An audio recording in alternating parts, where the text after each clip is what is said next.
আসসালামু আলাইকুম রহমতুল্লাহ। আপনাদের যাদের গাপ্পি কালেকশন খুঁজছেন তো দেখেন, আপনারা কোয়ালিটি দেখুন।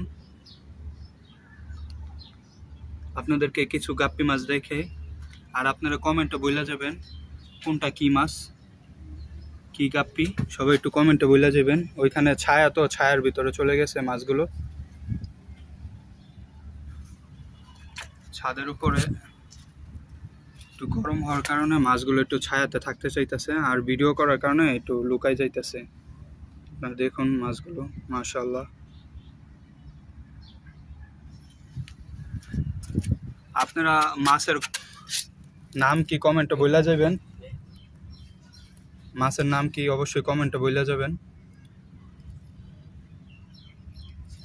আর কার প্রয়োজন মাছগুলো সেটাও বলবেন, ইনশাল্লাহ দেওয়া যাবে।